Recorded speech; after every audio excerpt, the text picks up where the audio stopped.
और पीओके में जिस तरह से हमारी आर्म्ड फोर्सेस ने टेरर कैंप्स को नेस्त नाबूद किया है, वो हम सब के लिए एक गौरव का विषय है। क्वालिटी की क्या भूमिका होती है, यह क्या रोल अदा करती है, इसका नमूना हमने कल देखा।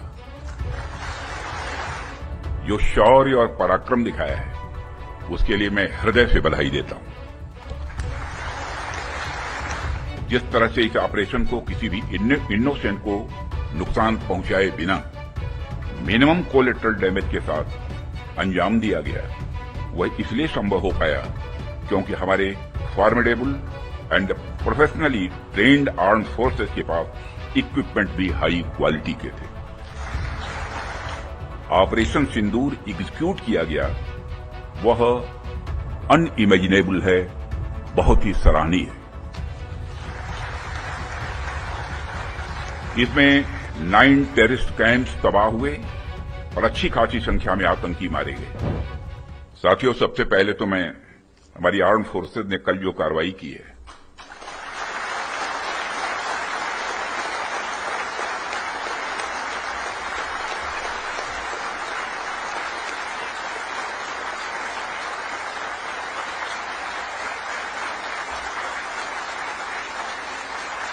और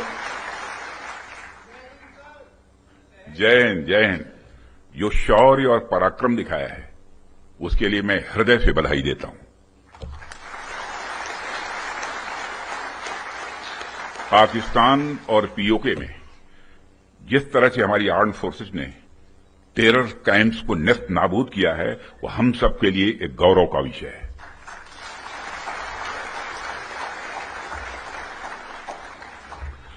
साथियों, आप सभी नेशनल क्वालिटी कॉन्क्लेव का आयोजन ये आपका चल रहा है।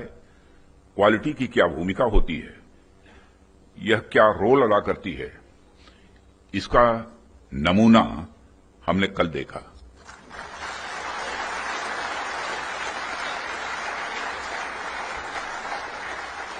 जिस प्रिसीजन के साथ यानी जिस सटीकता के साथ ऑपरेशन सिंदूर एग्जीक्यूट किया गया, वह अनइमेजिनेबल है, बहुत ही सराहनीय है।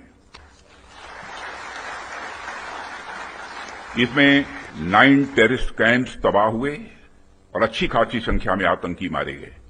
जिस तरह से इस ऑपरेशन को किसी भी इनोसेंट को नुकसान पहुंचाए बिना मिनिमम कोलेटरल डैमेज के साथ अंजाम दिया गया, वह इसलिए संभव हो पाया क्योंकि हमारे formidable and professionally trained arm forces के पास इक्विपमेंट भी हाई क्वालिटी के थे। ऐसे में इस क्वालिटी कॉन्क्लेव को मैं बड़े महत्वपूर्ण कॉन्क्लेव के रूप में देखता हूं।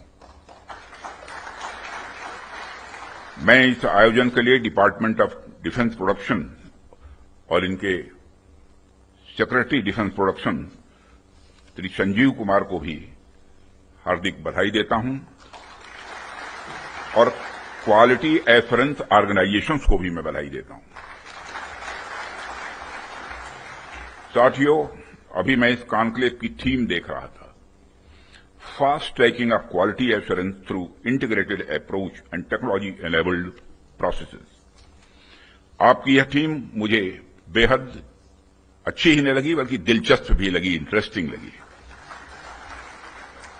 वैसे भी पूरी दुनिया में इसमें बड़ी तेजी से डिसरप्टिव चेंजेस हो रहे हैं और खासकर डिफेंस सेक्टर में तो लगातार नए नए ट्रांसफॉर्मेशंस ये देखने को मिल रहे हैं। ऐसे में क्वालिटी असेसमेंट को फास्ट ट्रैक करना न सिर्फ रेलेवेंट है, बल्कि मैं समझता हूं यह समय की मांग है। उन चेंजेस को देखते हुए यह थीम अपने आप में बहुत ही रेलेवेंट हो जाती है। इतनी इंटरेस्टिंग और रिलेवेंट थीम रखने के लिए भी मैं आप सबको बधाई देता हूं। साथियों, अक्सर मुझे आर्म्ड फोर्सेस के अलग अलग कार्यक्रमों में प्रायः जाने का अवसर मिलता है। रिसर्च एंड डेवलपमेंट ऑर्गेनाइजेशंस के इवेंट्स में जाने का भी अवसर मिलता रहता है। प्राइवेट सेक्टर द्वारा आयोजित कार्यक्रमों में भी मैं प्रायः जाता ही रहता हूं। परंतु आज का यह जो मंच है यह अपने आप में बड़ा अलग है और एक विशिष्ट मंच है। मैं ये देख रहा हूं यहां कई सारे लोग हैं जो अलग अलग फील्ड्स में महारत जिन्होंने हासिल की है, महारथी बैठे हैं यहां। इसलिए मुझे लगता है कि आज की हमारी बातचीत भी कई मायनों में विशेष होने वाली है। साथियों, इस क्वालिटी कॉन्क्लेव की महत्ता और आवश्यकता पर तो मैं आगे चर्चा करूंगा ही, परंतु पहले मैं आपको कुछ ऐसे बिंदुओं से, कुछ ऐसे पॉइंट से अवगत कराना चाहूंगा जो हमारी सरकार की प्रायोरिटीज से जुड़े हुए हैं।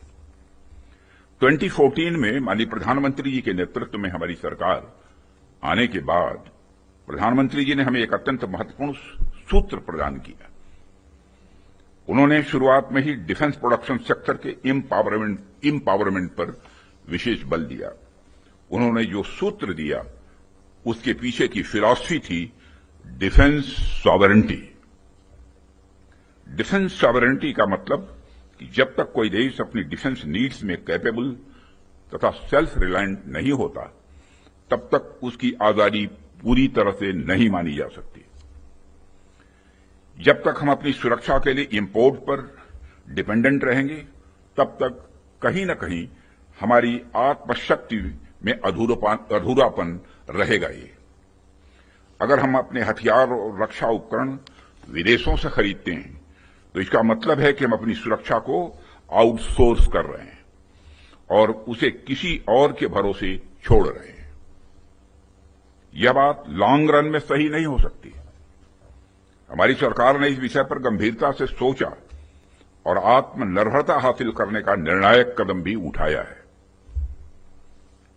आप सब तो जानते ही हैं कि देश में पहले से ही ऑर्डिनेंस फैक्ट्रीज का एक इंडिजिनस सिस्टम रहा है और इन फैक्ट्रीज ने एक समय पर बेहतरीन काम किया और देश की सुरक्षा जरूरतों को पूरा करने में बहुत ही अहम भूमिका निभाई हुई है। इनके अलावा हमारे पास डिफेंस पीएसयूज का भी एक मजबूत इकोसिस्टम पहले से ही है। हमारी सरकार ने डिफेंस प्रोडक्शन में क्वालिटी और क्वांटिटी दोनों पर समान रूप से बल दिया है। इसी दिशा में कई क्रांतिकारी कदम उठाए गए, जिनमें से कुछ महत्वपूर्ण कदमों का उल्लेख मैं यहां करना चाहूंगा। ऑर्डिनेंस फैक्ट्रीज का कॉर्पोरेटाइजेशन उनमें से एक अत्यंत महत्वपूर्ण कदम रहा है, जिसे हमने इंश्योर किया ताकि कम समय में ही डिफेंस प्रोडक्शन में व्यापक सुधार हो सके। यहां मैं जरूर बताना चाहूंगा कि ऑर्डिनेंस फैक्ट्रीज का कॉर्पोरेटाइजेशन हमारे लिए कोई बहुत सरल प्रक्रिया नहीं थी। इसमें अनेक जटिल प्रश्न थे और चैलेंजेज भी थे, परंतु हमने इसे इसलिए लागू किया क्योंकि यह एक अर्जेंट रिफॉर्म था।